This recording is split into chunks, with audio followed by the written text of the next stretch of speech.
como lo hacemos todos los días en esta Mañanera del Pueblo. Y me acompaña el día de hoy el general Ricardo Vallejo, comandante del agrupamiento de ingenieros Felipe Ángeles, ustedes lo conocen. Nos va a presentar el día de hoy el avance de los trenes que estamos construyendo. Como saben, estamos construyendo el tren México-Pachuca, Ciudad de México-Pachuca, Ciudad de México-Querétaro.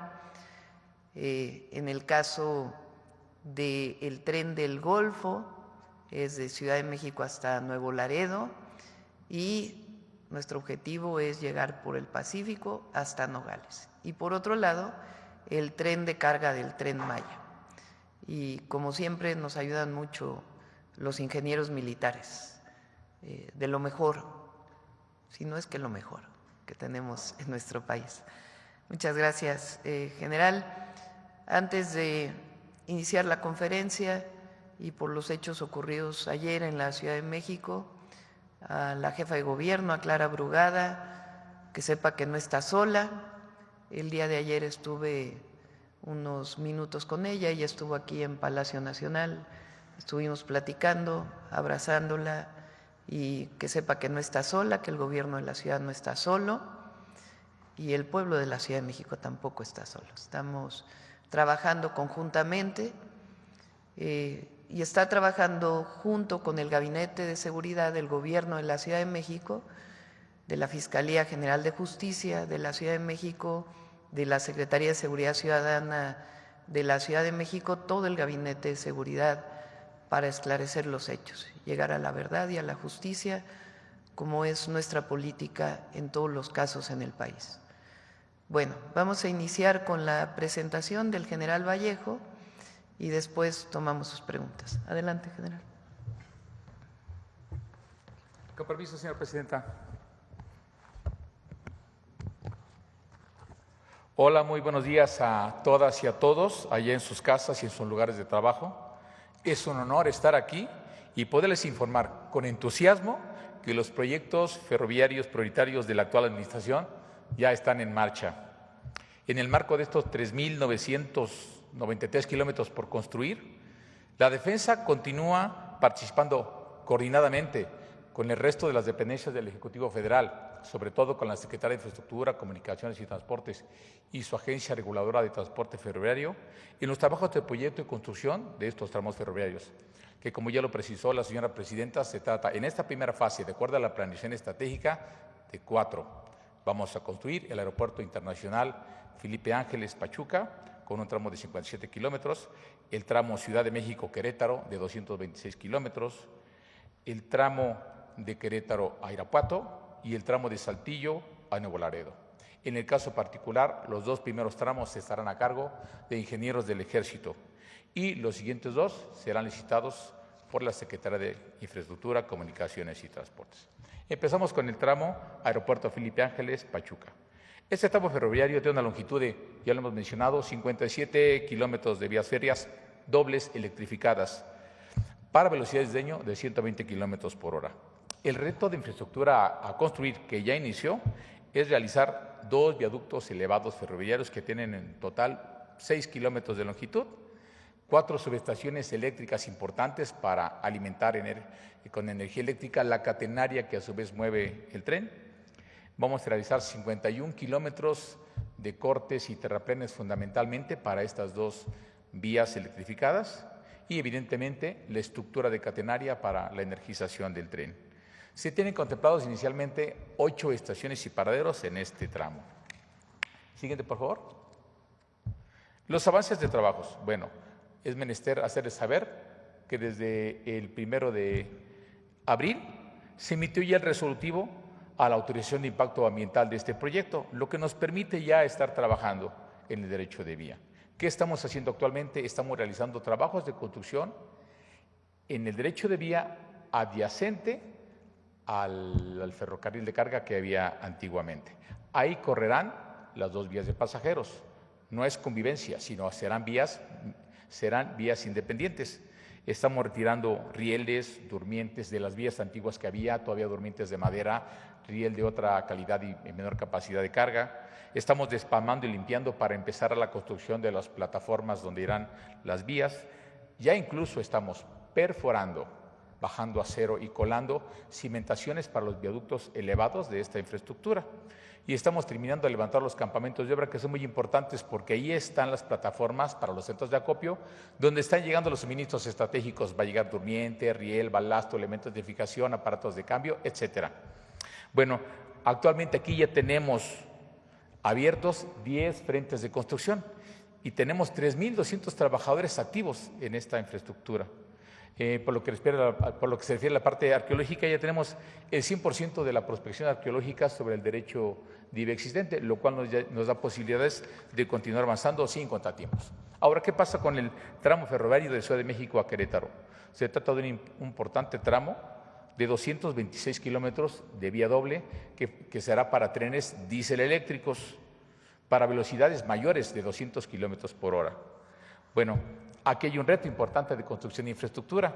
Debemos edificar 11 viaductos elevados de concreto para el movimiento de los trenes con una longitud de 12 kilómetros, 6 puentes para cruces de cursos de agua de 2 kilómetros de longitud en total y 114 kilómetros de importantes cortes y terraplenes. ¿Cuántas estaciones y parados tenemos propuestos?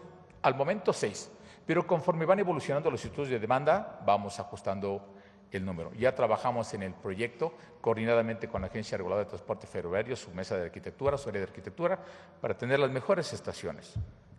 Ahora, en este tramo, los trabajos que estamos realizando a la fecha son despalme y cortes para iniciar la construcción de plataforma de vía, pero sobre el derecho de vía existente, es decir, esa parte donde están los trenes de carga, las vías de carga, donde podemos nosotros iniciar los trabajos. También estamos haciendo muestreo de los múltiples bancos de materiales que afortunadamente abundan en la región para verificar su normatividad ambiental, técnica y la calidad del material para nuestros terraplenes, subbalastos y balastos que vamos a requerir en la construcción. También aquí es muy importante señalar, este tramo está inundado de infraestructura subterránea.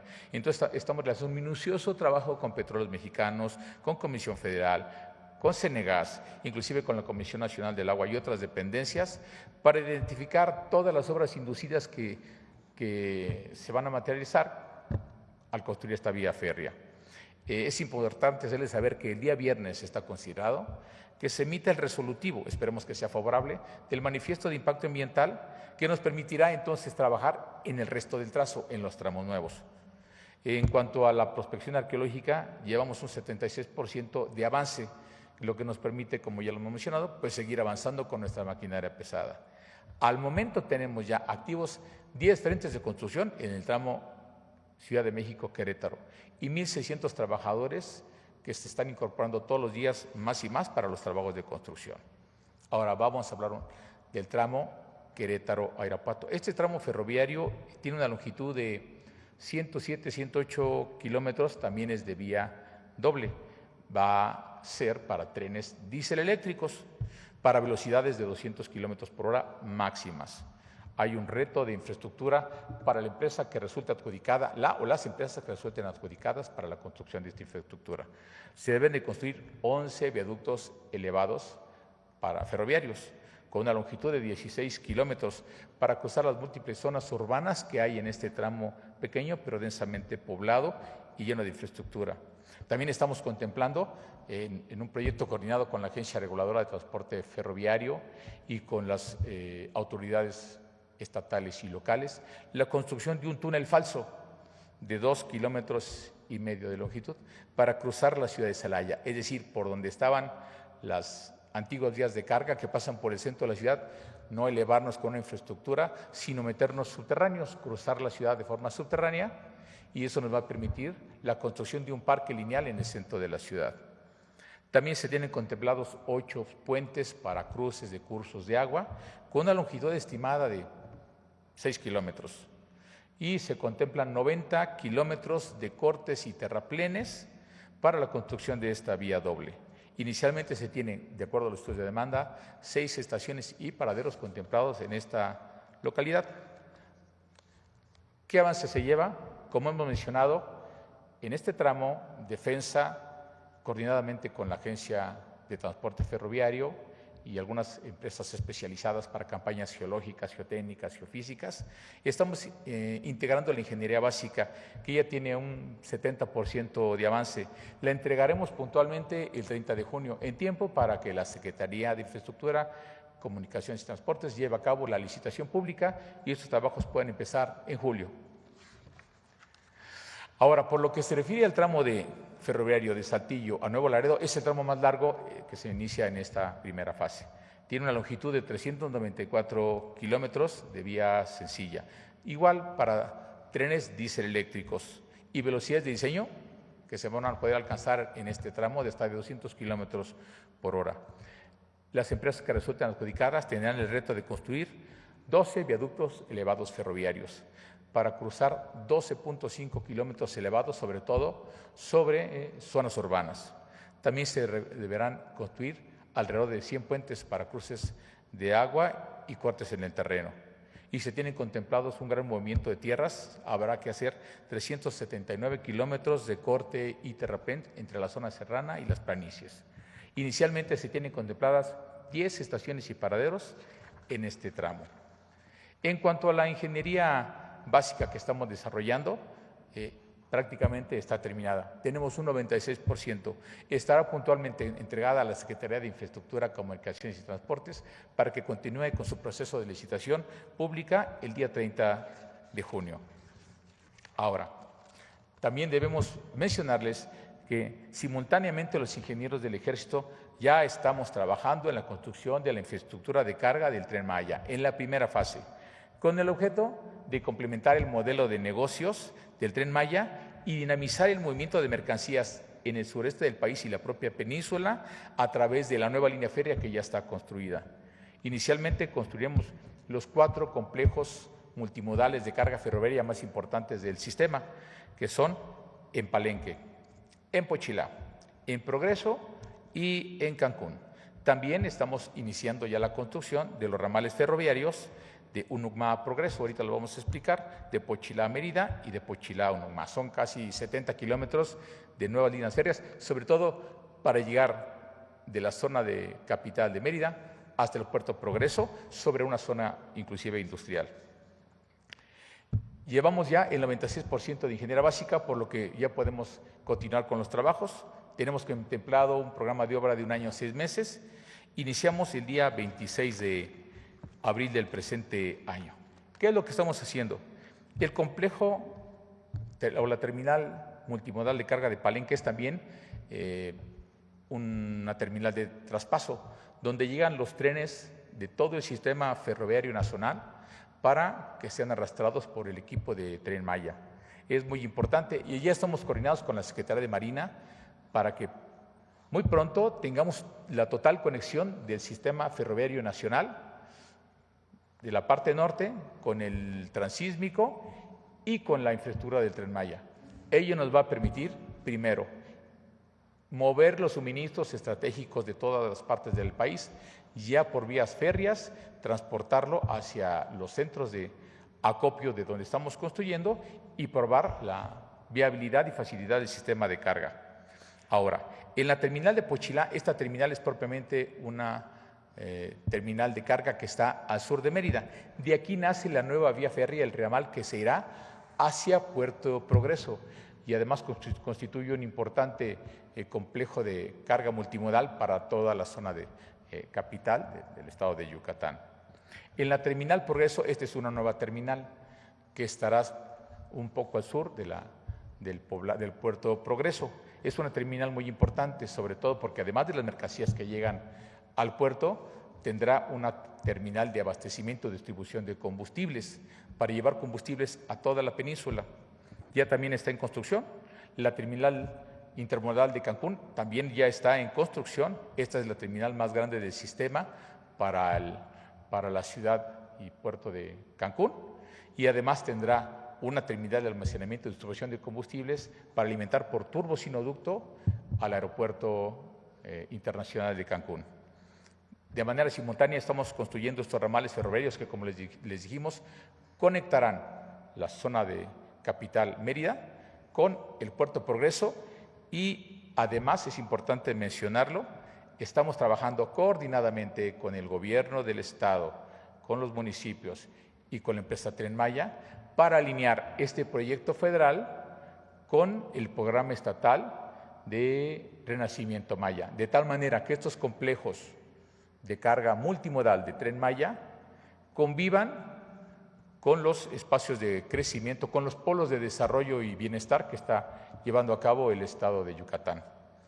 Bueno, ¿qué trabajo estamos haciendo? Podrán observar en la lámina. Estamos haciendo levantamientos topográficos, estudios geotécnicos, geofísicos y hidrológicos para construir en esta delicada zona del país por sus ecosistemas y ambientales.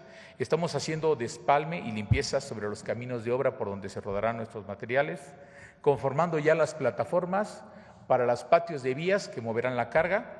Estamos retirando rieles y durmientes de la vía antigua de los ramales anteriores que existían de Pochilá, entraban a Mérida y que se dirían a Unucmá, que es una zona industrial al poniente de la ciudad. También estamos realizando una revisión técnica exhaustiva de los bancos de materiales para cumplir con toda la normatividad ambiental. Y estamos realizando las coordinaciones técnicas que ya les mencioné con la empresa Tren Maya y con el gobierno del estado. Trabajamos en la liberación arqueológica y concluyendo los campamentos de obra para empezar a llegar los suministros estratégicos. Tenemos 8 frentes activos y ya más de 2,000 trabajadores en estos trabajos. Como podrán observar, ya estamos trabajando plenamente en todos los frentes y a continuación, si lo permite, señora presidenta, tenemos un video de 2 minutos y medio para ejemplificarle lo que nuestro quehacer institucional. Gracias. En el marco de los 100 compromisos del Gobierno de México, la Secretaría de la Defensa Nacional, en coordinación con la Secretaría de Infraestructura, Comunicaciones y Transportes y la Agencia Reguladora del Transporte Ferroviario, desarrolla la construcción de infraestructura ferroviaria para trenes de pasajeros en el centro y norte del país. Tren AIFA-Pachuca, con una longitud de 57.5 kilómetros de vía electrificada y velocidad de diseño de 120 kilómetros por hora. Se contempla la construcción de 2 viaductos, 4 subestaciones eléctricas, 51.67 kilómetros de corte y terraplén. Actualmente se realizan trabajos de retiro de rieles y durmientes, despalme, limpieza del derecho de vía y perforación de pilas para viaductos. Tren Ciudad de México-Querétaro, con 226 kilómetros de doble vía y velocidad de hasta 200 kilómetros por hora. Integra 11 viaductos, 6 puentes y 114 kilómetros de corte y terraplén. Se realizan trabajos de despalme y corte para la liberación de derecho de vía, muestreo de bancos de materiales, topografía, estudios geotécnicos y levantamientos de obras inducidas e infraestructura existente, además del levantamiento de residencias de obra. Tren Querétaro-Irapuato, con una extensión de 107.9 kilómetros, contempla 6 viaductos, un túnel falso, 8 puentes y 85 kilómetros de corte y terraplén. Presenta un 88.97% de avance en estudios y 77.5% en proyectos. Tren Saltillo-Nuevo Laredo. Se desarrollan 394 kilómetros de vía, un reto que incluye 12 viaductos, 100 puentes y 379.5 kilómetros de corte y terraplén, con un avance del 97.90% en estudios y 95.9% en proyectos. Carga ferroviaria del Tren Maya. En su primera fase se construyen 4 terminales multimodales en Palenque, Poxilá, Progreso y Cancún, así como 66.7 kilómetros de nueva infraestructura ferroviaria en los ramales de Unucmá, Progreso, Poxilá, Mérida y Poxilá, Unucmá. Se realizan levantamientos topográficos y estudios geotécnicos, geofísicos y geohidrológicos, despalme y limpieza sobre caminos de obra y conformación de plataformas para patios de vías. Con estas acciones, el Gobierno de México reafirma su compromiso con el desarrollo, la conectividad y el bienestar de nuestro país. Cumpliremos la misión. Gobierno de México.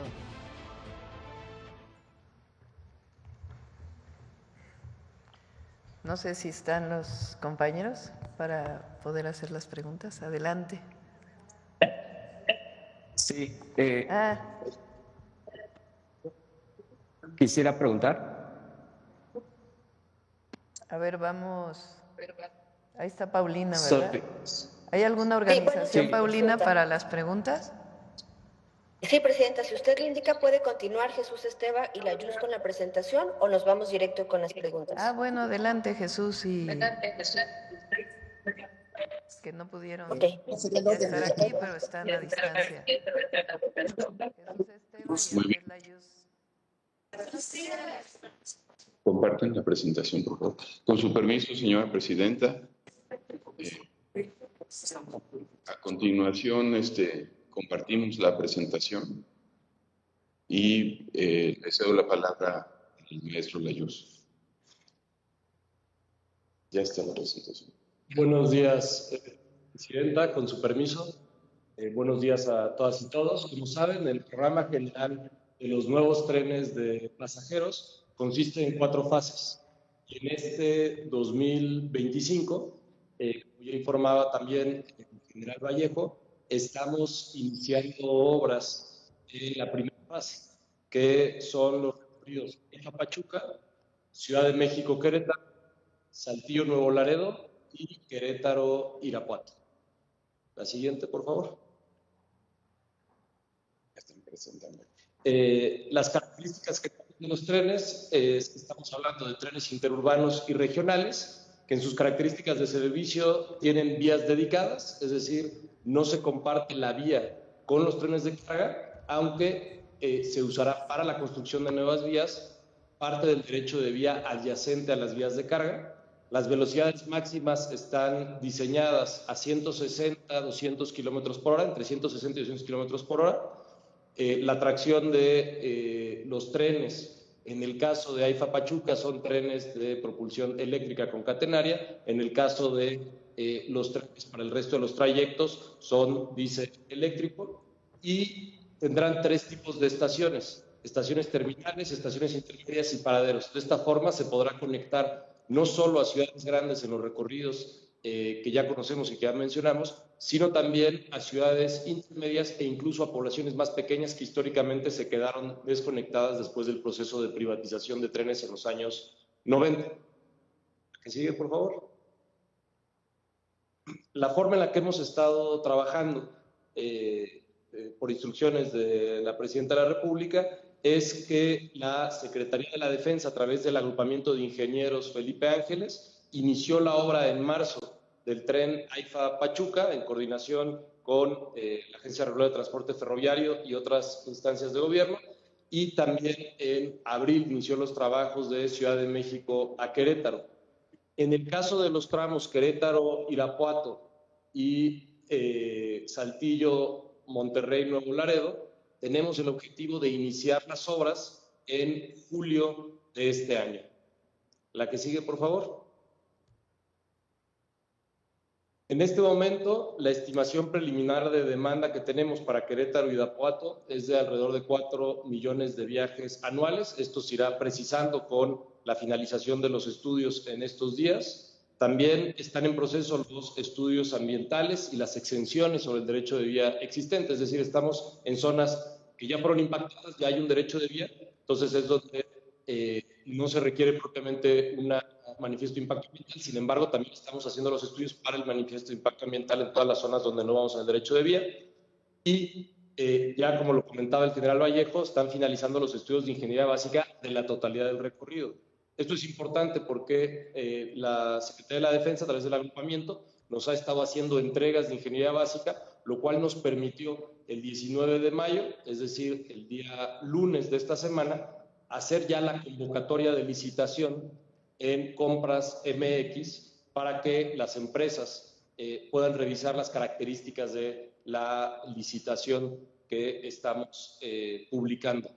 Este recorrido incluye paradas, o bueno, estaciones en Querétaro, Apacio el Grande, Celaya, una entre Villagrán y Cortázar, Salamanca e Irapuato. Como pueden ver en la lámina que sigue, tenemos el tramo de Querétaro y Irapuato dividido en 4 frentes de construcción, y precisamente la información que está publicada es del primer tramo de Apacio el Grande a Querétaro. La que sigue, por favor. Las fechas de licitación son las siguientes. Se publicó el 19 de mayo la convocatoria de la licitación. Propiamente la primera semana de junio inicia ya el proceso, que tiene varias etapas en las que participan aquellos que quieran hacer una propuesta a la SICT y a la Agencia Regular de Transporte Ferroviario, para la cuarta semana de julio tener ya el fallo y el inicio de los trabajos. La que sigue, por favor. En el caso de Saltillo Nuevo Laredo, tenemos una estimación preliminar de demanda de alrededor de 5.5 millones de viajes anuales. Esta información también se irá nutriendo con los estudios que estamos recibiendo, lo cual también nos permitirá identificar la demanda por distintos tramos. Los estudios ambientales están en proceso, en los mismos términos que Querétaro, Irapuato. Tenemos exenciones en derechos de vía existente y estamos procesando la mía regional. Se están finalizando los trabajos de ingeniería básica en conjunto con el agrupamiento de ingenieros. Esto nos ha permitido ya tener expedientes técnicos de algunos de los tramos y es precisamente por esa razón que ya se publicó la convocatoria de licitación el día de ayer, 20 de mayo, y está disponible en Compras MX. Las estaciones que están planteadas y paraderos que están planteadas en este recorrido son Derramadero, Saltillo, Ramos Arizpe, García, Santa Catarina, Monterrey, Escobedo, Bustamante, Anáhuac y Nuevo Laredo. La que sigue, tenemos en el tramo Saltillo-Nuevo Laredo, está dividido en 6 subtramos, así 6 frentes de trabajo. El frente de trabajo que en este momento ya fue publicado es el frente entre Unión San Javier y Arroyo El Saiz, que es un frente de 99.9 kilómetros. Las características de la licitación y las fechas, como les comentaba, son iguales que en el otro tramo. La publicación de la convocatoria del 20 de mayo, la publicación propiamente de la licitación ya con todo el procedimiento donde participan los oferentes, es a partir de la primera semana de junio, para tener el fallo de inicio de los trabajos en la cuarta semana de julio. En la siguiente lámina podemos ver cuáles son las características que tenemos en las licitaciones para construcción. Las licitaciones incluyen que los proponentes tendrán que hacer, en caso de tener un fallo favorable, levantamientos topográficos, estudios geotécnicos, la presentación del proyecto ejecutivo definitivo. Ahorita el trabajo que se ha hecho es un proyecto de ingeniería básica que ya tiene elementos del proyecto ejecutivo y se les estará entregando a los participantes, y las especificaciones técnicas particulares y definitivas para materiales, procesos constructivos y sistemas ferroviarios. En la fase de construcción tendrán que considerar obras preliminares, movimientos de tierras, obras de drenaje, estructuras especiales como viaductos y puentes, superestructura de vía, obras auxiliares y obras de mitigación ambiental. Por último, una vez que esté terminando la construcción, inicia la fase de pruebas y puesta en servicio, donde se consideran pruebas, ensayos estáticos y dinámicos de la vía, verificación de estructura y pruebas de carga, visión de sistemas de drenaje y geotecnia, y ajustes finales e integración sistémica, así como toda la documentación y entrega final que se harán a las obras para integrarse en el conjunto del proyecto. ¿La que sigue, por favor? Como saben, todos estos trabajos, y así fue la instrucción que recibimos de la Presidenta de la República, se están haciendo en equipo, se están haciendo en conjunto. Estamos la Secretaría de Comunicaciones y Transportes, la Secretaría de la Defensa, la Secretaría de Hacienda, la Secretaría de Desarrollo Territorial, la Secretaría de Medio Ambiente, Conagua, la Secretaría de Bienestar, el INA, por supuesto la Agencia Reguladora de Transporte Ferroviario. Esta es la información que tenemos de los avances, Presidenta. Muchas gracias a todas y todos. Muchas gracias, Andrés. Ahora sí vamos a las preguntas. Si les parece, me envía aquí Paulina. Alma. Buenos días, Presidenta. ¿Me escuchan? Sí, sí, te escucho. Gracias.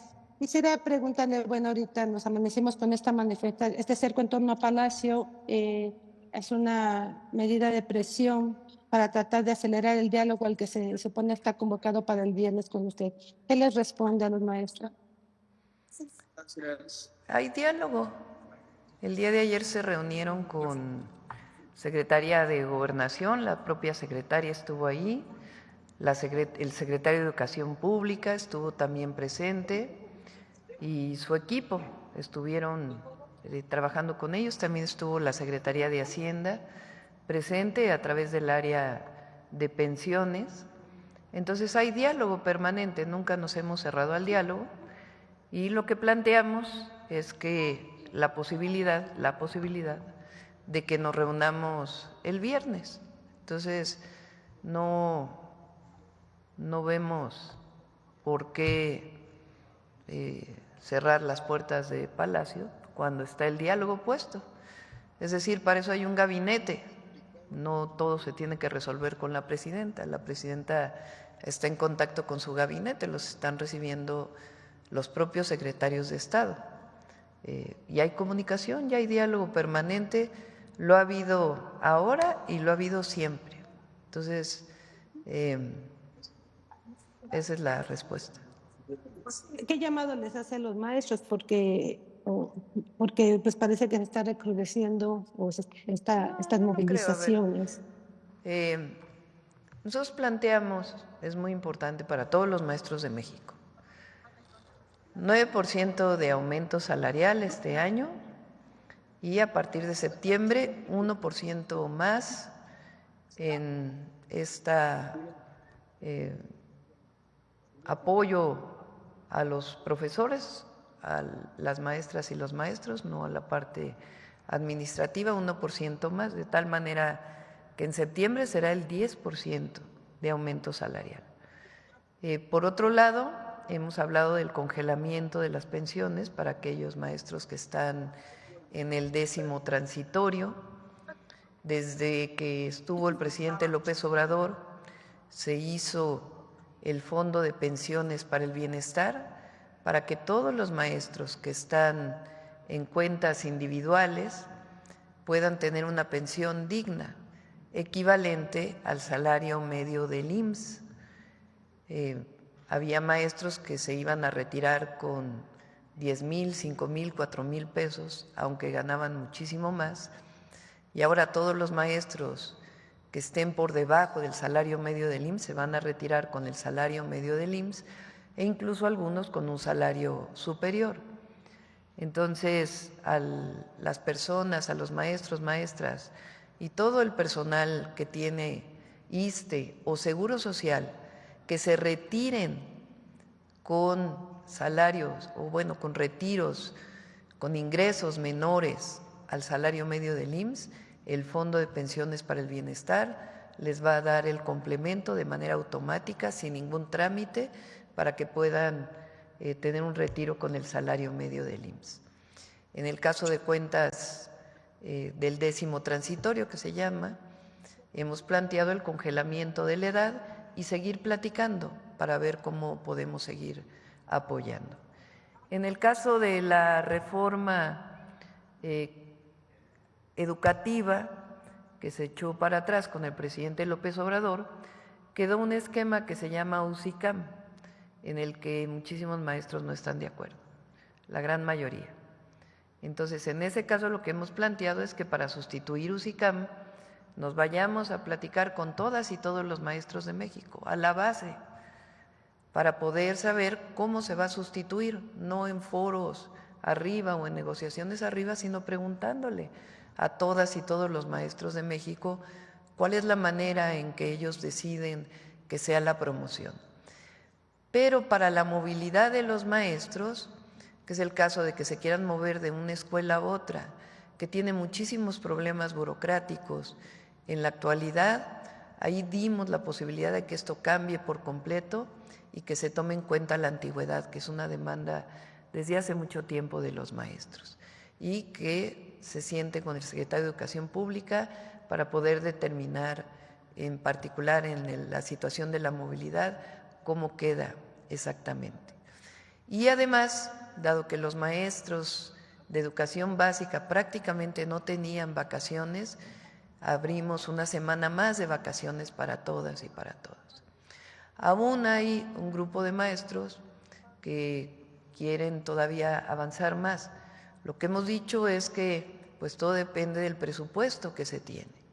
Entonces hay diálogo permanente, nunca nos hemos cerrado al diálogo y pues vamos a esperar estos días. Entonces es importante que toda la ciudadanía y en particular las maestras y los maestros de México conozcan esta situación. Además, se ha hecho un esfuerzo muy importante para trabajar con los estados de la República. Por ejemplo, en Baja California Sur, una demanda histórica de que se abrieran plazas para los maestros que reciben sus salarios de manera estatal, se puedan abrir por lo pronto 500 plazas, que es una demanda histórica que se tiene. Y así en cada estado de la República se está atendiendo de manera particular demandas que se tienen para los maestros que no están federalizados y que están contratados directamente por los estados de la República. Entonces hay diálogo, hay apoyo a las maestras y los maestros de México, pero pues hay temas que no podemos avanzar más, pues porque el presupuesto no da para algunas solicitudes que están haciendo, pero el diálogo está abierto de manera permanente. Presidenta, ¿ya tienen listo el decreto de pensiones o cuándo van a darla a conocer? Por lo pronto está el congelamiento de las pensiones y el que se establezca el diálogo para ver si podemos reducir las pensiones, particularmente de los maestros y de los que somos derechohabientes del ISSSTE, que nos quedamos en el 10º transitorio. Entonces, ¿el diálogo es el viernes con usted? ¿A qué hora? Ahí en Palacio Nacional. Bueno, vamos a ver. Por lo pronto tienen diálogo con la Secretaría de Gobernación y con el Secretario de Educación Pública, abierto desde el primer momento. Gracias, Presidenta. En el tema de lamentables hechos de ayer, ¿qué decisiones abordaron en el Gabinete de Seguridad? ¿Fortalecerán más la seguridad de los funcionarios públicos? A ver, yo hago un llamado a todas y a todos, periodistas, comentócratas y a la ciudadanía. En esto hay que tener mucha responsabilidad. El Gobierno de México siempre va a ser responsable y sabemos que el Gobierno de la Ciudad de México también. En las investigaciones, lo primero que tiene que haber es una investigación para detener a los responsables y saber cuáles fueron las causas de este lamentable y doloroso acontecimiento. Nuestra solidaridad nuevamente a las familias de Jimena y de José y a todos sus conocidos, amigos, compañeros, y estamos apoyando con todo a la Fiscalía General de Justicia de la Ciudad de México, a la Secretaría de Seguridad Ciudadana y a la propia jefa de gobierno en las investigaciones. No podemos avanzar más hasta que no sepamos cuáles fueron las causas y además pues dar con los responsables y hacer justicia, como es la política del Gobierno de México en todos los casos y en particular en este caso. Hay que ser muy responsables, no estar especulando. Y nosotros, como siempre, pues respondiendo a partir de las investigaciones que se hagan, y se va a estar informando conforme al proceso de investigación junto con el Gobierno de la Ciudad de México sobre lo que se vaya encontrando. ¿En las investigaciones solo está la Secretaría de Seguridad coadyuvando o también la Fiscalía podría estar?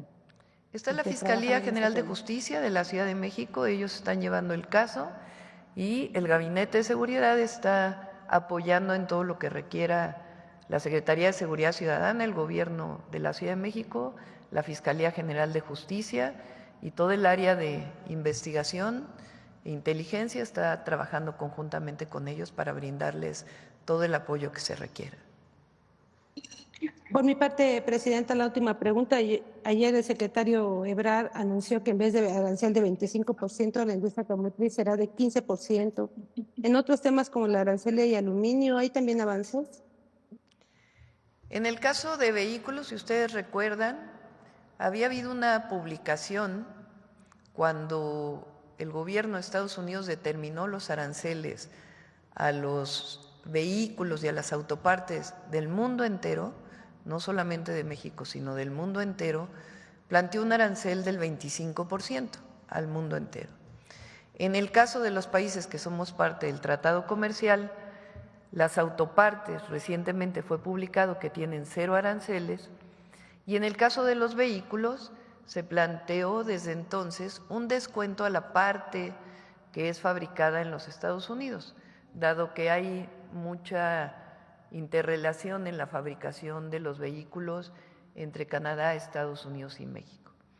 El día de ayer salió una publicación en donde habla del porcentaje de reducción de la parte de Estados Unidos y toma en cuenta muchos de los temas que nosotros habíamos estado planteando. Entonces, se reduce el arancel de manera importante para los vehículos fabricados en México porque tienen pues muchas autopartes que vienen de Estados Unidos. A los vehículos que no son parte o que se exportan a través de mecanismos que no son del tratado comercial, seguimos buscando los mecanismos para que disminuyan esos aranceles. Entonces, eso es en vehículos, y en el caso del acero y el aluminio, pues esperamos también muy pronto llegar a un acuerdo que ponga a México en situación preferencial frente al resto del mundo. Muchas gracias. Gracias. Creo que viene Hans Salazar. Sí. Buenos días, presidenta. Hans Salazar, de Noticiero en Redes. Preguntarle, ahondar un poquito más, permítame, sobre la situación del día de ayer aquí en la Ciudad de México, este trágico hecho. En la parte de las líneas de investigación y todo eso, ¿se ha comentado algo en el gabinete? Ese es el primero. Y también, ¿qué le dice concretamente a la oposición que ha usado esta situación pues de una manera muy desbordante el día de ayer, incluso ya asumiendo un ataque muy directo, muy frontal hacia lo que es la Cuarta Transformación? ¿Qué reflexión le da todo esto? Primero, responsabilidad, como lo dije. Nosotros no podemos estar especulando. No se puede hacer ninguna especulación frente al hecho del día de ayer. Nosotros nos regimos por las investigaciones que hay en torno a lo que sucedió ayer. Entonces, sabemos, y el pueblo de México que vio imágenes sabe cómo se dio este lamentable y trágico hecho, pero toda la investigación que hay alrededor de él, pues como podrán imaginar, pues no se puede revelar muchísimo de la investigación. Entonces hay que ser muy responsables y tampoco se puede especular, porque también le gusta mucho a la comentocracia estar especulando.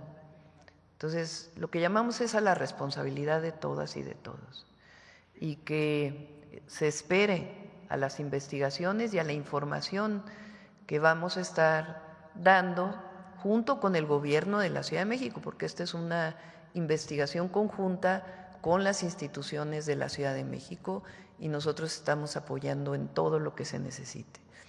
Eso es lo primero. Lo segundo, la oposición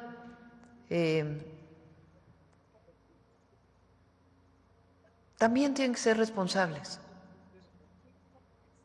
también, porque también la crítica tiene que ser responsable. Y esta especulación, bueno, hubo alguien que dijo que fue un crimen de Estado, imagínense, o sea, ¿qué quiere decir eso? Entonces, a todas y a todos responsabilidad.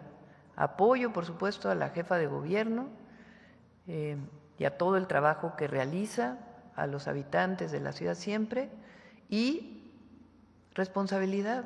Esperemos a que salgan las investigaciones que nos van a decir, pues exactamente, primero que lleven a la justicia a los autores materiales y a las causas de este trágico acontecimiento. Pero nosotros, responsabilidad, la presidenta siempre va a ser responsable y va a ser igual en este caso, mucha responsabilidad y la información, conforme vaya avanzando la investigación, se va a ir brindando con toda la verdad y haciendo justicia, como siempre lo hemos hecho. Presidenta, ¿pudo el día de ayer hablar con la jefa de gobierno de la Ciudad de México ¿Y qué palabras si nos puede compartir un poquito al respecto? ¿Pudo haber hablado con ella? Sí, ella estuvo aquí un rato en la tarde, pues sobre todo la solidaridad, el apoyo a Clara. Jimena y José pues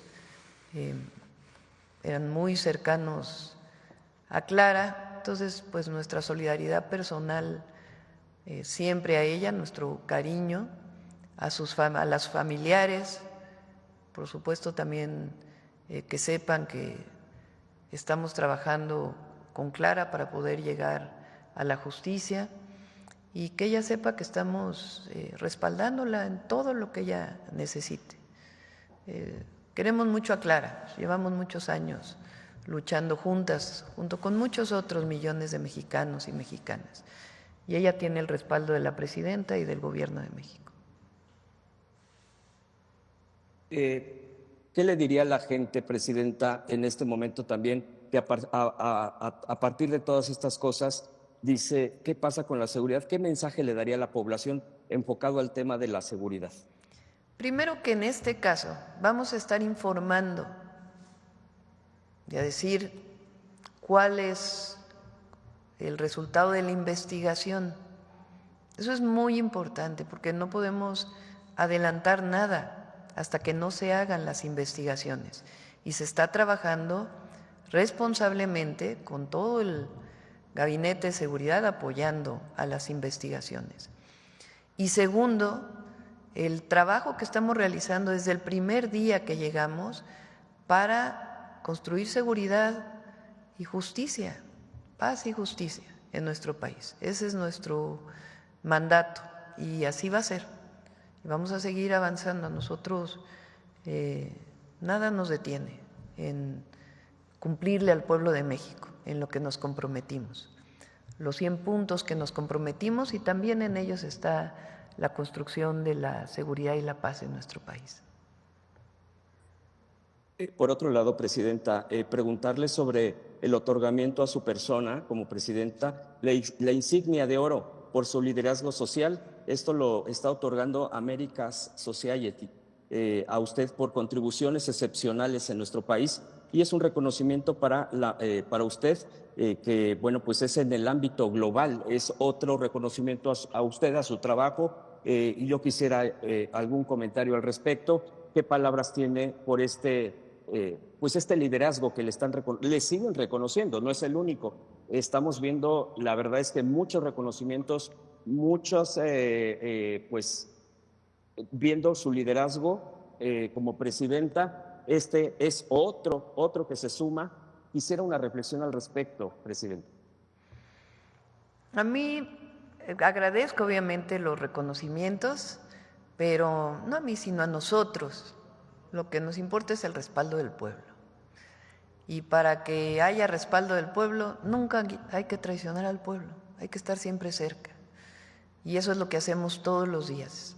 Y en la medida en que estemos cerca de nuestro pueblo, siempre, sin traicionar lo que nos comprometimos, lo que somos, el no mentir, no robar y no traicionar al pueblo, en la medida que estemos cerca y sigamos cumpliendo, en esa medida va a haber reconocimiento nacional e internacional, pero no es a la presidenta, es al pueblo, es a nuestro país.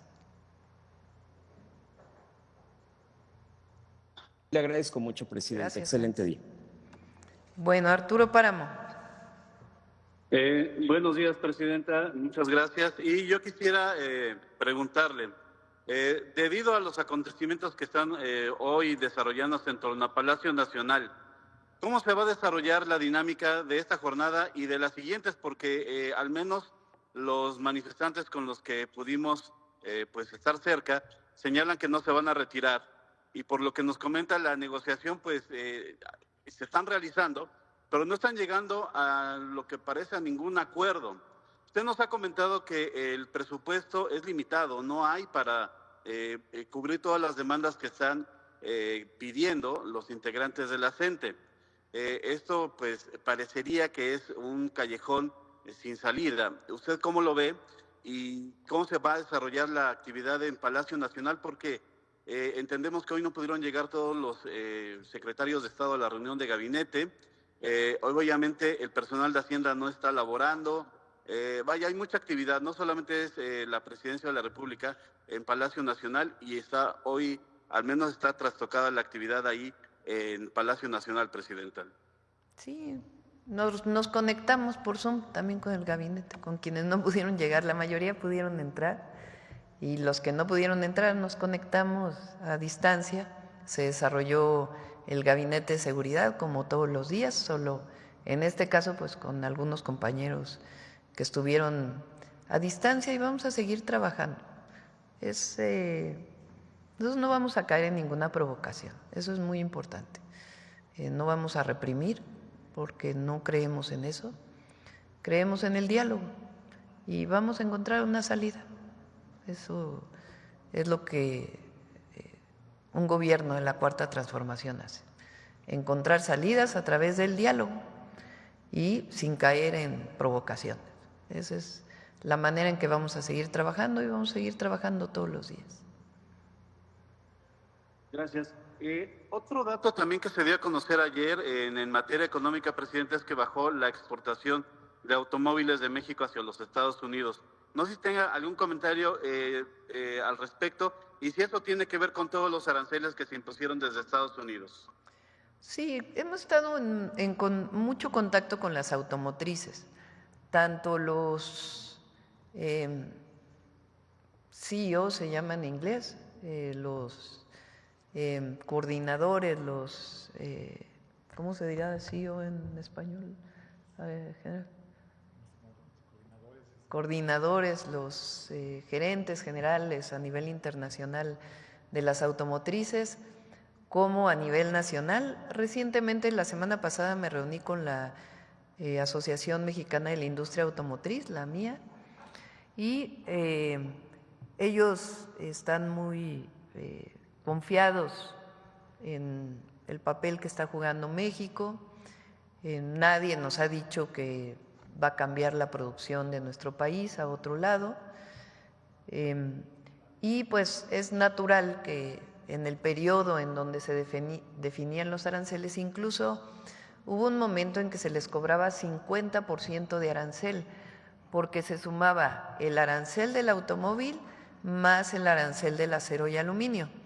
Eso ya no está ocurriendo, ya solamente son por separado, no se suman las tarifas o los aranceles.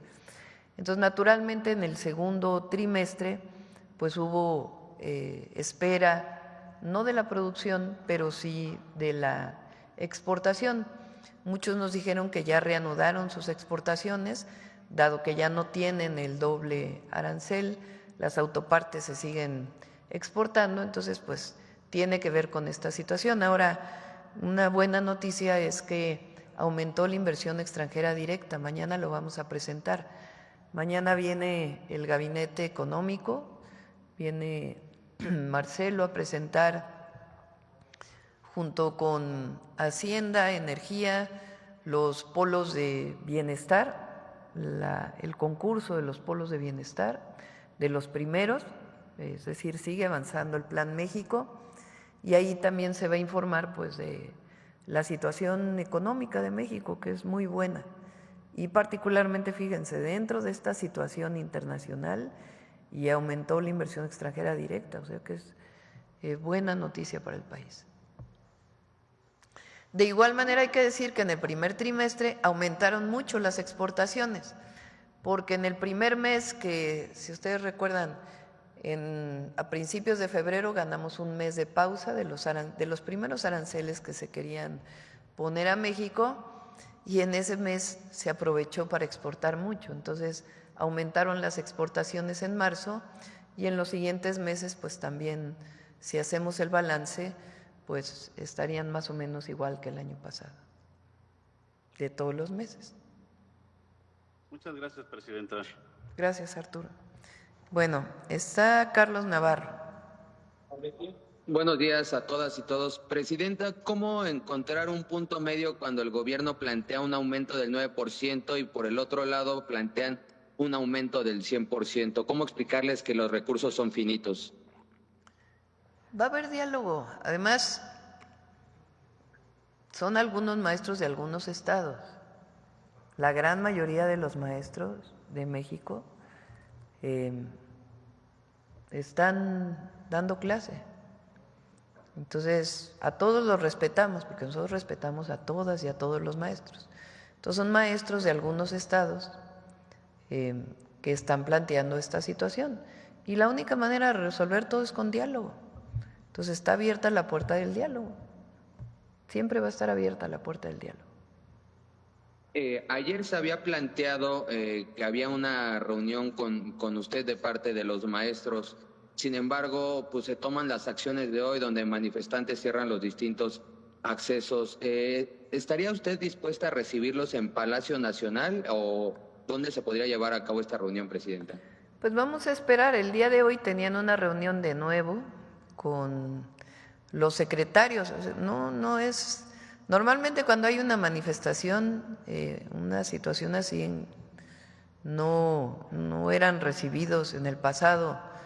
No me refiero al presidente López Obrador, obviamente, que él recibió muchísimas veces a las y los maestros de la CENTE, organizados a través de la coordinadora, pero en el pasado pues no recibían, ni siquiera los secretarios de Estado los recibían.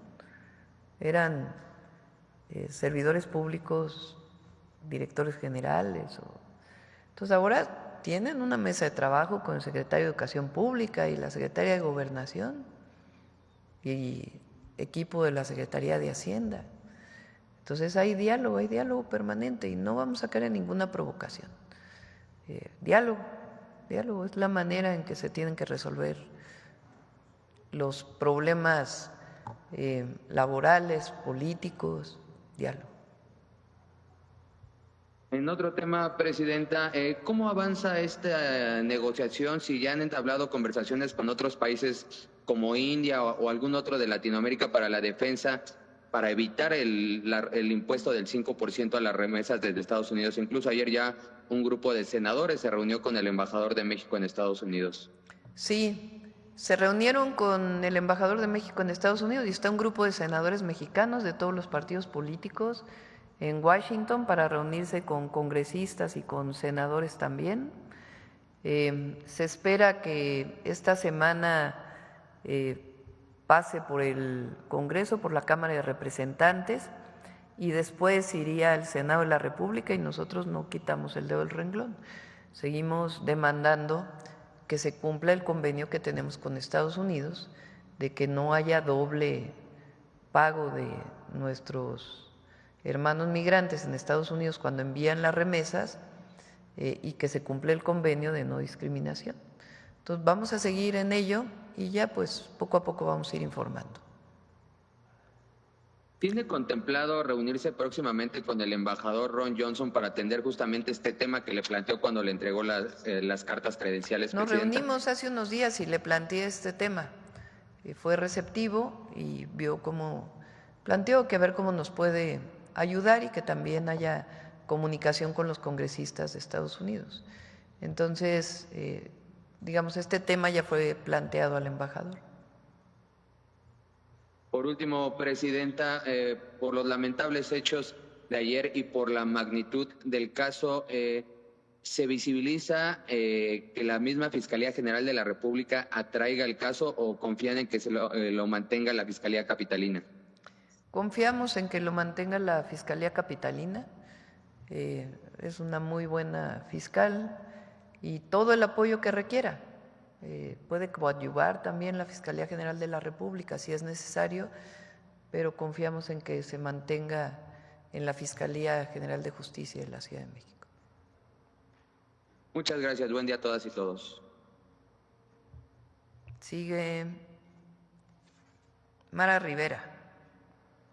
Sí, buenos días, Presidenta. de Enfoque Noticias. Bueno, yo quisiera preguntarle que a propósito de este grupo de expertos que hemos ido escuchando, concretamente el día de ayer del Instituto Mexicano de Ejecutivos de Finanzas, incluso del mismo sector privado, del Centro de Estudios Económicos del Sector Privado, estas proyecciones en cuanto al crecimiento económico que han sido, pues, han ido a la baja. En algunas ocasiones hablan de un 0.2%, ayer veíamos un 0.1% o hasta el 0% pronostican estos. ¿Qué tipo de mensajes tendría que dar a la inversión? Y también concretamente, Presidenta, pues si nos puede compartir qué platicó ayer usted con la Presidenta de precisamente del Consejo de las Américas, de Susan Siegel, que estuvo con usted en la presidencia, de qué hablaron, qué confianza y qué darles con estas señales, pues no muy claras en materia de violencia, que es lo que les preocupa. Como lo mencioné, hay muchos indicadores del primer trimestre y ahora del mes de abril que son muy positivos sobre la economía de México y tiene que ver con el modelo de desarrollo que hemos establecido desde que estuvo el presidente López Obrador y al mismo tiempo con la actividad que hemos estado haciendo relacionada con el Plan México. En el pasado, en el periodo neoliberal, decían, si algo le pasa a Estados Unidos, pues a nosotros nos va a ir 5 veces peor. Había esta frase que decía, si allá, ¿cómo decían? Si tose, acá estornudan. Aquí nos da, si allá estornudan, acá nos da pulmonía. Nosotros no creemos en eso. Por supuesto que nuestra economía está muy integrada a los Estados Unidos y estamos planteando que queremos que siga esta integración.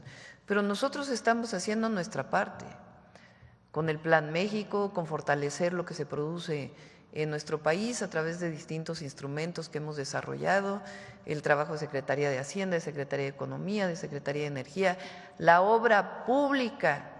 Fíjense hoy lo que presentamos. No llevamos ni 7 meses en el gobierno y ya se están construyendo 2 líneas de tren, a Pachuca, a Querétaro, se está terminando los detalles del Tren Maya, sobre todo relacionado con los sitios arqueológicos y una parte de la catenaria que se está terminando y al mismo tiempo ya se está construyendo el Tren Maya de carga, se está yendo hacia Progreso con el Tren Maya de carga. En el caso de la Secretaría Marina está el tren interoceánico con su línea que va a Chiapas, en Ciudad Hidalgo, y también la que va hacia Paraíso, Tabasco. Es decir, está la obra pública, están las plantas de generación eléctrica en licitación, las carreteras, muchas de ellas ya se empezaron a construir de las licitaciones que se abrieron a tiempo, las obras de agua ya inicia su construcción en muy poco tiempo, además de todo el trabajo que no interrumpimos de algunas obras que quedaron pendientes por inaugurar. Se están construyendo hospitales, también con ayuda de los ingenieros militares en el país, hospitales del Instituto Mexicano del Seguro Social. Los programas sociales se han incrementado, no solamente los que ya existían, los programas de bienestar con el presidente López Obrador, sino hoy las mujeres de 63 y 64 años ya tienen su apoyo, los niños de secundaria, los adolescentes de secundaria, las y los adolescentes ya tienen su beca, hubo un incremento salarial del 12.5% al salario mínimo, es decir, nosotros no hemos parado de trabajar y vamos a seguir trabajando, impulsando la economía de nuestro país desde abajo, que es la visión que tenemos en la Cuarta Transformación. Entonces, lo que pasa es que antes pues esperaban a qué hacía el mercado, nosotros no, nosotros trabajamos todos los días para impulsar la inversión pública y también la inversión privada. Entonces, esto nos da una condición muy distinta. El día de ayer no solamente vino Susan Siegel, que es una mujer muy importante en los negocios bilaterales y particularmente en Estados Unidos, ellos fueron los que plantearon el premio a México y todos muy animados con seguir con las inversiones en nuestro país. Y bueno, el dato que ayer me dio Marcelo Ebrard de que aumentó la inversión extranjera directa en estas condiciones, no para México, sino internacionales. Entonces, eso es lo que luego no toman en cuenta en los modelos económicos. Entonces, nosotros estamos optimistas de la situación de México. Vean el peso está bien, y la mayoría de los indicadores económicos, el empleo, la vivienda, la construcción de vivienda, no lo dije, ese indicador de construcción de vivienda en todos los indicadores ya comenzó a repuntar y apenas llevamos el inicio de la construcción de vivienda, falta el impulso mayor. Entonces sí somos optimistas frente a una circunstancia internacional que pues ha puesto al mundo en una incertidumbre por los aranceles que decidió poner el presidente Trump. Nada más para precisar, el anuncio de mañana en materia de inversión sería inversión extranjera directa, incluiría también a nacionales en este pues anuncio. Ya mañana les damos los datos para que no les adelantemos y ya que mañana nos veamos aquí. Ok, y mi última pregunta, Presidenta, pues prácticamente a 10 días de las elecciones para renovar el Poder Judicial, estamos hablando y hemos visto atentados, incluso en algunas ocasiones el recrudecimiento de la violencia. ¿Usted cree que esto pueda influir en la decisión de los ciudadanos a acudir a las urnas o no tiene nada que ver? No, la gente va a salir a votar. Por cierto, les voy a platicar algo que me comentaron ayer. Está en la Corte el caso de 3 grandes contribuyentes. No voy a dar los nombres de los contribuyentes a menos que sea necesario, pero no el día de hoy. Estos contribuyentes pagaron al SAT un crédito fiscal hace muchos años y después fueron a los tribunales para decir que no estaban de acuerdo con lo que habían pagado. Entonces un juez les dijo que en efecto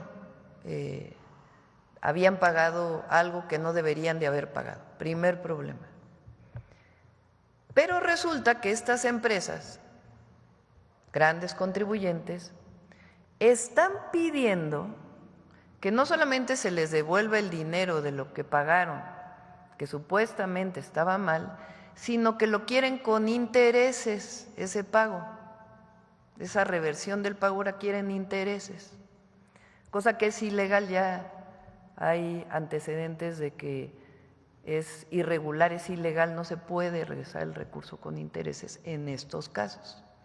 Pero lo que es muy curioso es que fueron pagos que se hicieron cuando uno de los ministros era director del SAT.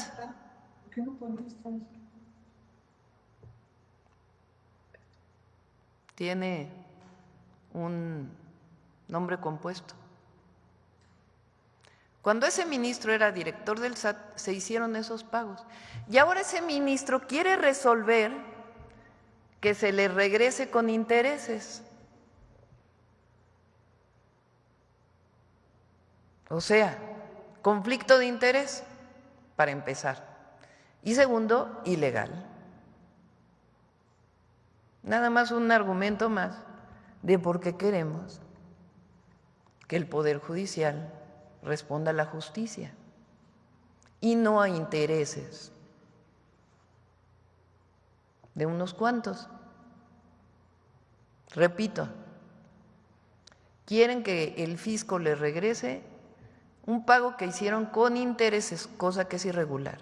Y quien está promoviendo eso es un ministro que en esos momentos, cuando se pagó, fue director del SAT. Ahí les dejo de tarea cuál es el ministro.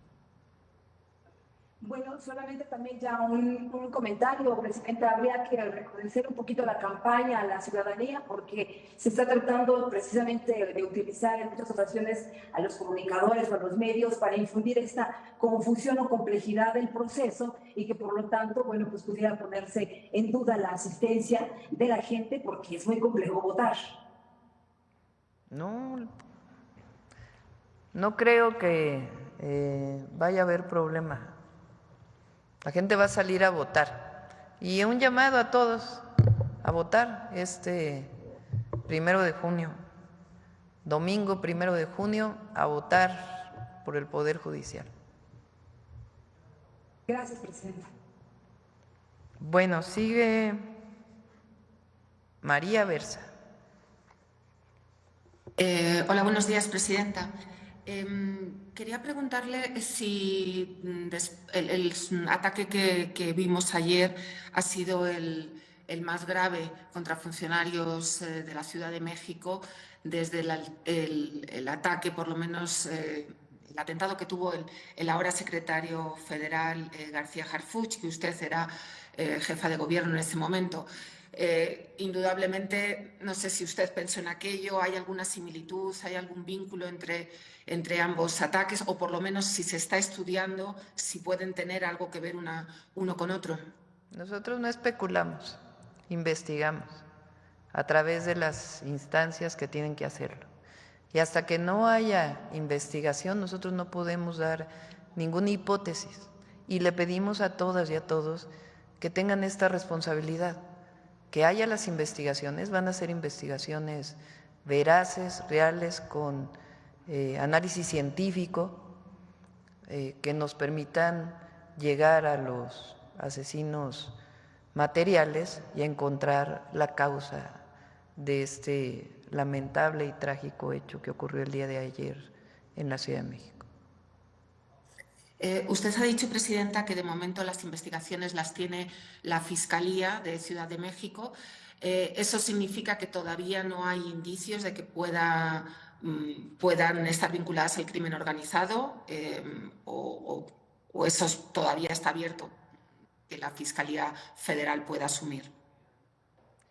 Es muy buena la fiscal de la ciudad y tiene todo el apoyo de la Secretaría de Seguridad y Protección Ciudadana del Gobierno de México, su Subsecretaría de Investigación e Inteligencia, todo el apoyo del Centro Nacional de Inteligencia, todo el apoyo del Sistema Nacional de Inteligencia, del Gabinete de Seguridad Pública del Gobierno de México, tienen todo el apoyo.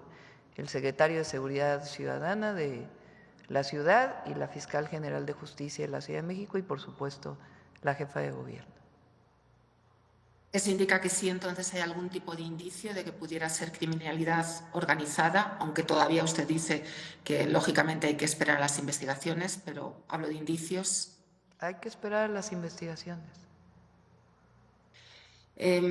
Presidenta, también le quería preguntar, el propio secretario García Harfuch en su momento, cuando fue víctima de ese atentado, pues hablaba y habló de la presencia de grandes cárteles en Ciudad de México. Quería saber si nos podía usted, al margen del incidente de ayer, pues decir cómo estaba la situación de la criminalidad organizada en Ciudad de México. Indudablemente, el nivel de violencia no tiene nada que ver con el de otros estados del país, pero quería saber si ustedes cómo veían, si hay presencia de los grandes cárteles, si ha disminuido, si ha crecido, si nos podía dar algún dato al respecto. La jefa de gobierno viene todos los lunes al Gabinete de Seguridad Federal. Los demás gobernadores vienen regularmente, una vez al mes, una vez cada 2 meses, dependiendo de la situación de cada estado. A todos se les apoya. Y en el caso de la Ciudad de México, fui jefa de gobierno de la Ciudad de México, disminuyó mucho la delincuencia en la ciudad. Cuando llegué yo al gobierno de la Ciudad de México en el 2000, llegamos en diciembre del 2018, los primeros meses del 2019, diario había un promedio de 6 homicidios. Hubo un mes, y había días que había 10, 12 homicidios diarios. Descompuesto el sistema de seguridad de la Ciudad de México en aquella época. Y se fue construyendo un modelo y reorganizando las instituciones. Se construyó un modelo de investigación, de inteligencia y un trabajo coordinado también con el Gabinete Federal. La ciudad disminuyó a 2 homicidios diarios. Ha habido semanas con la jefa de gobierno, Clara Brugada, en donde el promedio de homicidios es de 1.7. Entonces, hay una colaboración y coordinación constante. Hay presencia de grupos criminales particulares en la ciudad y hay trabajo permanente y constante. La jefa de gobierno tiene su gabinete todos los días y ella ha establecido incluso un mecanismo de ella personalmente evaluar a todos los sectores y cuadrantes de la ciudad. Eso lo hace todos los días, incluso lo sé porque ella no lo informa en el gabinete, terminó su primera revisión de todos los sectores, iniciaba una segunda revisión y fortaleciendo al Gabinete de Seguridad y la coordinación con la Fiscalía General de Justicia, y en particular en la ciudad hay una coordinación muy importante con el Tribunal Superior de Justicia, que es muy buena, con el doctor Guerra. Entonces, Clara está haciendo un muy buen trabajo y estamos apoyando a la ciudad y a todo el país en todo lo que necesite. Y por último, Presidenta, quería saber si finalmente ya se había autorizado a las autoridades estadounidenses subir e iniciar las investigaciones y las entrevistas en el buque Cuauhtémoc. O sea, estaban en la primera intervención que tuvieron, decían que estaban esperando esa autorización de la Armada mexicana o del gobierno mexicano para poder subir a bordo del buque, y quería saber si ya esto ha podido realizarse. Sí. Se requería un protocolo, se requiere un protocolo especial porque es un buque de la Armada, no es un buque civil, no es un barco civil. Entonces, por ser un buque de la Armada de México, requiere sus propios protocolos, como en cualquier lugar del mundo, son protocolos internacionales. Entonces, a partir de darle seguimiento a estos protocolos internacionales, pues se permite toda la investigación que se requiere y se va a permitir, pero pues que se cumplan todos los protocolos. Y están de acuerdo las autoridades estadounidenses. ¿Pero todavía están en trámite o ya han podido? Entiendo que ya se pueden, ya entraron o están por entrar. Muchas gracias. Gracias. Bueno, van 2 más y con esto cerramos porque hoy también hay detector de mentiras, sí hay, ¿verdad? Detector de mentiras. Jonathan Lozada. Hola, Presidenta. Buenos días. Jonathan Lozada, de Chiapas, Máxima FM. En este contexto que vivimos hoy con la manifestación de la CENTE, pues los periodistas que ingresamos a la mañanera también fuimos víctimas de agresiones por parte de los maestros que acudieron a esta manifestación. Estos maestros, pues que han tenido, porque hemos nosotros cubierto cada uno de los eventos, de los planteamientos que han tenido con usted, pues han tenido esa apertura al diálogo. Sin embargo, agredidos incluso físicamente, el compañero también del Chapucero, Arturo Pavón, fue agredido físicamente. Los maestros que estaban ahí lo despojaron incluso de sus elementos de trabajo, de su teléfono, y algunos otros fuimos acorralados hacia otros lugares. De repente se habla de la agresión hacia los medios de comunicación en algunos medios de desinformación, en donde se dice, bueno, es que el Estado no es el Estado, ¿no? Y aquí lo podemos testificar nosotros, que fuimos víctimas el día de hoy. En este caso fueron los maestros quienes nos agredieron a nosotros. Y en este contexto también, Presidenta, yo quisiera preguntarle, pues, ¿cuál es su opinión en este sentido? ¿Cuál es su postura frente a estas agresiones a la prensa? Primero yo creo que hay que decir que no fueron los maestros, porque en todo caso son algunos maestros, porque no hay que generalizar, eso es importante. Y bueno, hay que ver también pues quiénes eran. Entonces, nosotros vamos a condenar cualquier agresión a los medios y a los periodistas, siempre.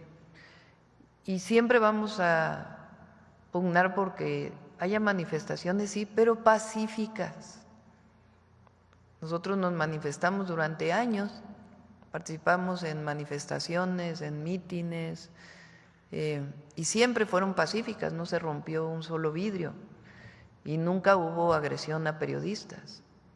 Entonces, por supuesto que condenamos esto y no estamos de acuerdo.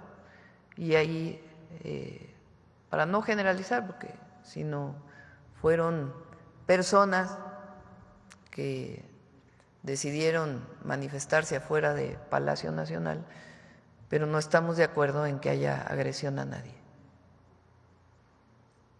Y no hay que caer en provocaciones también, no hay que caer en provocaciones. Claro, gracias, presidenta. En otro tema y en un tema de Chiapas, fue detenido la Fiscalía General del Estado, en colaboración con la Fiscalía General de Justicia de la Ciudad de México, detuvo recientemente a Eric Romero Peinberg, quien es pues conocido en Chiapas por liderar lo que se conoce allá como el cártel inmobiliario en Chiapas.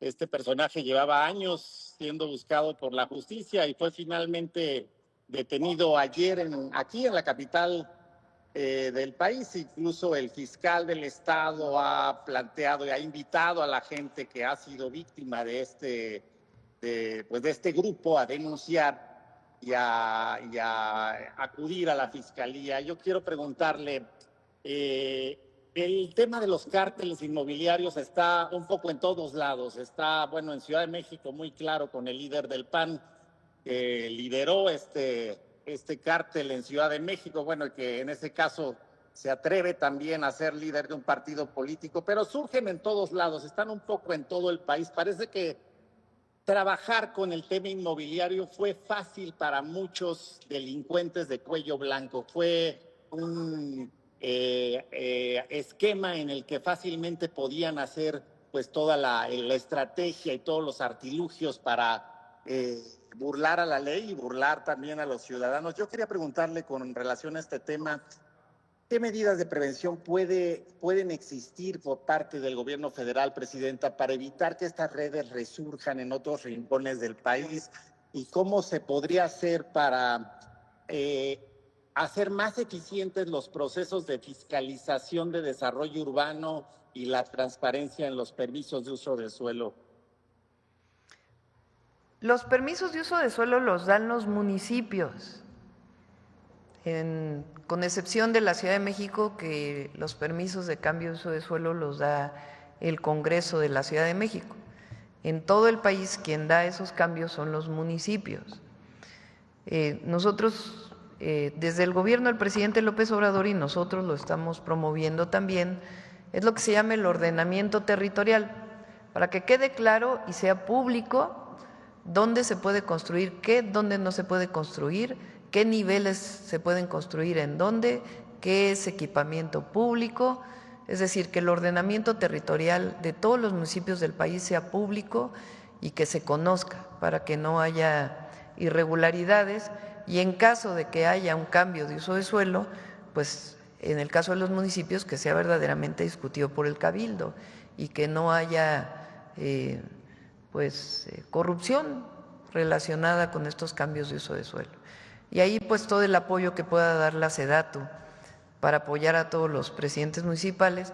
Hay algunas denuncias que se han presentado aquí, en algunos casos hay, por ejemplo, cerca de Tulum, desde que fuimos con el presidente López Obrador, hay la construcción de un hotel que viola todos los usos de suelo, y sigue trabajando la SEDATU junto con el municipio pues para que cumpla con la ley, y así en todos lados. Y los principales vigilantes de eso es la ciudadanía.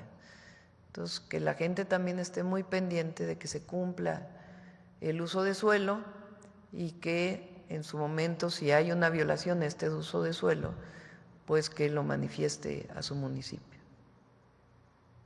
Y finalmente, Presidenta, tengo entendido que se reúne hoy, entiendo será vía virtual, con la gobernadora de Veracruz, Rocío Nale, y preguntarle si el tema es y sigue siendo la seguridad en torno al proceso electoral que se llevará a cabo en esa entidad. Se pasó para mañana la reunión, dado que por la situación de Palacio, entonces mañana nos vamos a comunicar con ella. Gracias, Presidenta. Muchas gracias. Bueno, creo que cerramos con 2 videos. Uno, hoy se cumple el 130 aniversario del natalicio del general Lázaro Cárdenas. Tenemos un pequeño video en homenaje al general y después cerramos con el detector de mentiras. Adelante.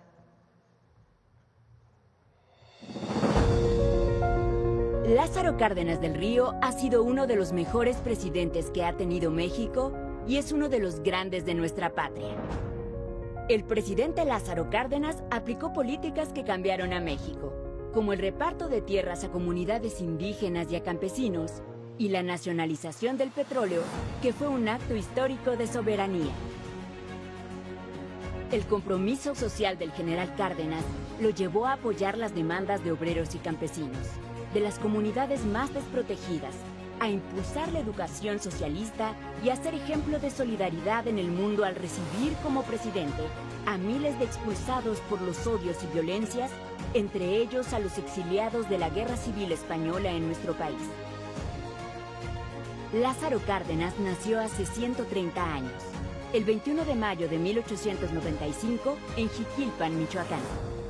De chico recibió una educación y un sentido de pertenencia a las causas del campesinado y del pueblo purépecha. En 1913, tras publicar un manifiesto revolucionario, Cárdenas es perseguido y se une al ejército constitucionalista para luchar contra Victoriano Huerta, quien asesinó al presidente Francisco I. Madero. A los 18 años alcanzó el grado de coronel. Tras la ruptura con las fuerzas de la Convención Revolucionaria, Lázaro Cárdenas se incorporó a las fuerzas constitucionalistas bajo el mando de Plutarco Elías Calles. Durante los últimos años de la Revolución, el coronel Cárdenas participó en operaciones en Michoacán y varias regiones del país como la Huasteca, donde conoció los abusos de las empresas petroleras. Después de ser secretario de Gobernación y secretario de Guerra, en 1928, Lázaro Cárdenas fue elegido gobernador de Michoacán. Y 6 años después, tras una extensa campaña electoral en la que recorrió todo el país, en diciembre de 1934, Cárdenas tomó posesión como presidente de la República. En su gobierno aplicó un plan sexenal y llevó a cabo políticas favorables para los trabajadores y los campesinos, como la creación del Banco Nacional de Crédito Agrícola, del Instituto Politécnico Nacional y parques nacionales en toda la República. En 1937 nacionalizó los ferrocarriles y constituyó Ferrocarriles Nacionales de México.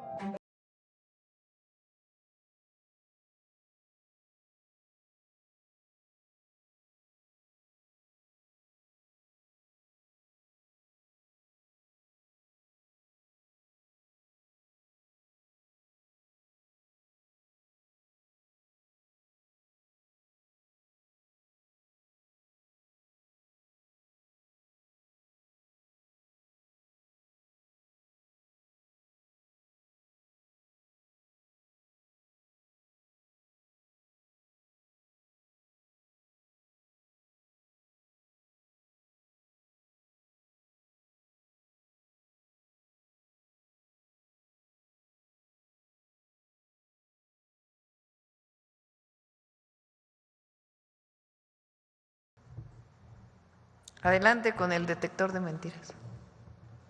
Gracias, con su permiso, Presidenta. Buenos días a todas y todos.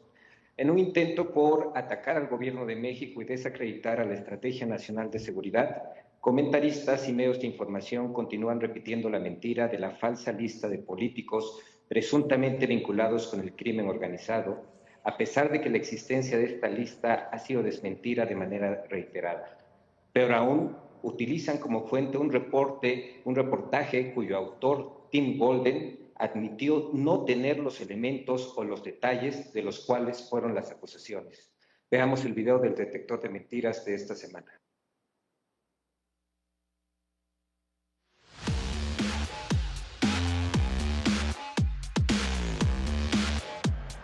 La falsa lista del gobierno de Estados Unidos de políticos con presuntos vínculos con el crimen organizado, falsas reformas para eliminar la autonomía de las fiscalías y hasta falsos cierres de empresas automotrices en México son algunas de las noticias falsas que el detector de mentiras localizó esta semana. 1. El gobierno de Estados Unidos cuenta con una lista de políticos mexicanos presuntamente relacionados con el narcotráfico. ¿Tienes nombres en esta lista, Tim?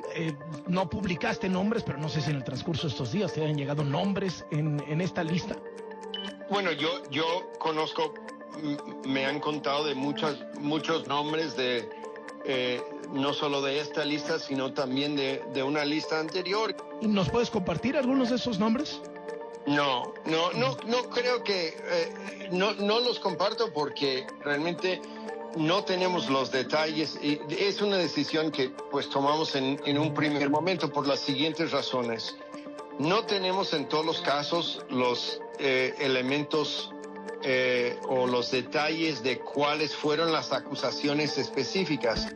¡Mentira! La nota de ProPublica firmada por Tim Golden señala sin ninguna prueba la existencia de una presunta lista de políticos mexicanos ligados con el crimen organizado, utilizando como ejemplo casos desmentidos con anterioridad. A pesar del desmentido y de la falta de pruebas de la publicación de Tim Golden, esta fue retomada en varias columnas, utilizando la misma estrategia para diseminar la mentira que se utilizó en enero de 2024, cuando Tim Golden publicó una nota donde afirmaba que el entonces presidente López Obrador estaba siendo investigado por haber recibido recursos para financiar su campaña presidencial de 2006. La información fue desmentida por las propias autoridades de Estados Unidos. 2. La presidenta Claudia Sheinbaum prepara una reforma para eliminar la autonomía de la Fiscalía General de la República y las fiscalías estatales y una reforma electoral para eliminar la credencial de elector. ¡Mentira! En la mañanera del pueblo del 19 de mayo, la presidenta Claudia Sheinbaum desmintió que esté preparando una iniciativa de ley para eliminar la autonomía de la Fiscalía General de la República y de las fiscalías estatales y permitir que el titular del Ejecutivo Federal y gobernadores nombren a sus titulares. En cuanto a la falsa reforma electoral, la consejera jurídica de la Presidencia de la República, Ernestina Godoy, informó que el documento que circula en redes sociales como propuesta de reforma electoral es apócrifo. 3. Existen diferencias entre el secretario de Seguridad y el secretario de la Defensa Nacional. ¡Mentira! El 13 de mayo, el secretario de Seguridad y Protección Ciudadana, Omar García Harfuch, desmintió que haya diferencias entre él y el secretario de la Defensa Nacional, Ricardo Trevilla.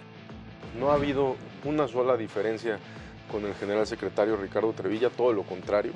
4. Nissan analiza cerrar 2 plantas de producción en México. ¡Mentira! El 19 de mayo, Nissan México aclaró que las noticias sobre el posible cierre de plantas en el país es especulativa y no se basa en información oficial de la compañía. 5. La Secretaría del Bienestar abrió un programa para la entrega de televisores. ¡Mentira! La cuenta de TikTok, @informantes.d.app, es apócrifa y no tiene relación con el gobierno de México. Entre los programas del bienestar, no existe alguno que otorgue equipos electrónicos a las personas beneficiarias. 6. Jimena Guzmán, secretaria particular de la jefa de gobierno de la Ciudad de México, transportaba una maleta con $1 millón y una bolsa con pastillas color azul. ¡Mentira! Las imágenes de una maleta con dinero y pastillas azules utilizadas en redes sociales corresponden a una incautación de dinero ilícito realizada por autoridades de Estados Unidos en 2021 y a un decomiso realizado por elementos de la Guardia Nacional en el estado de Jalisco en agosto de 2024.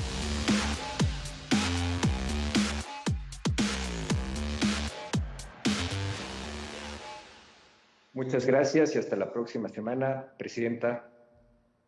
Gracias a todas y a todos y gracias por el equipo, por esta rapidez en poner en marcha la mañanera del pueblo del día de hoy. Gracias, general.